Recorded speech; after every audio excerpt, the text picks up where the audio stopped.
I was doing is looking at two stresses that are happening to corals and how we can try and understand these.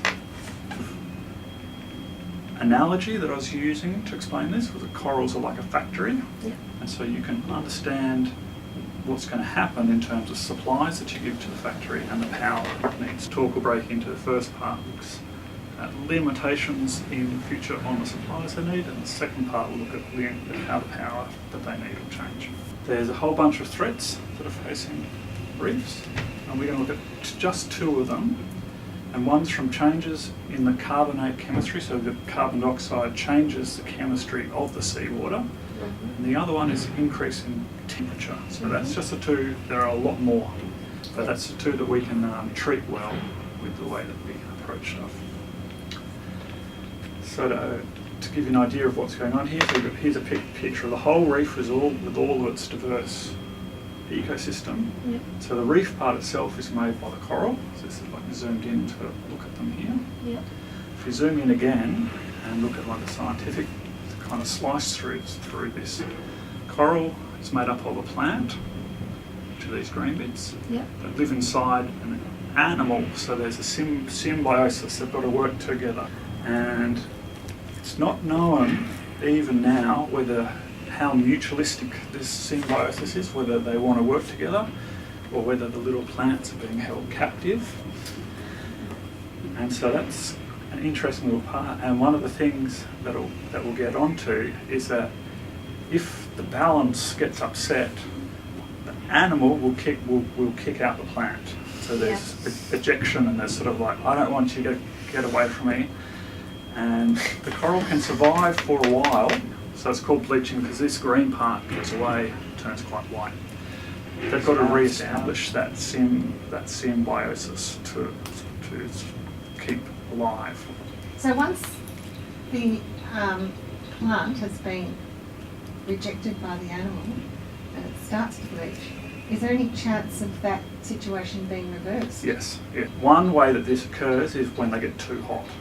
And so depending on how intense that heat wave was and how many days it lasts for, sort of gives you the chance to get back to normal again. So by understanding the dynamics of the temperature, that's how we hope to get a better understanding of bleaching.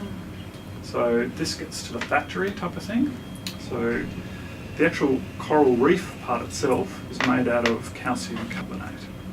And so you can think about it, the coral sits there taking in calcium and carbonate from seawater, and using the energy from light puts it together and makes this rocky reef part. And so this was sort of one way to think about it, was a factory that's being powered by small cells, which are the plants, and they're taking in these two raw components and making the hard reef. So calcium carbonate comes in two forms. This stacked form is what you see in birds' eggs and shells. And there's a spikier form which has different characteristics, and that's what coral use to make the structure that they make the reef from. So ocean acidification is where the supply of the carbonate becomes a problem. And so this is some chemistry here, which is admittedly really confusing. So just before you get onto the chemistry, my understanding is that this is very new knowledge. Ocean acidification hasn't really been widely known. It's only in the last 10 years or something that it's been in the literature. Is that correct? I think that's when it started to take off and people have started to realise the problems that result from this. But the basic chemistry and all that, that's been around for a long time. Implications are becoming more of a concern. Okay, that's for so sure. it's really only in the last, am I right? Yeah, I'd say that's when the profile we've got much more aware of it. Yeah.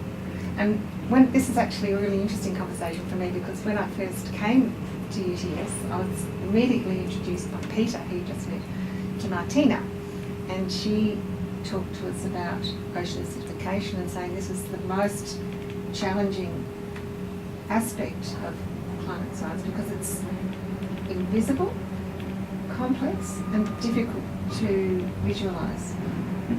So here we are with some really developed visualisations for your science. Hopefully. And yeah, we just need more artists to tune into Yeah. to some of these extraordinary processes. So I can already see you getting excited about these relationships between this and that.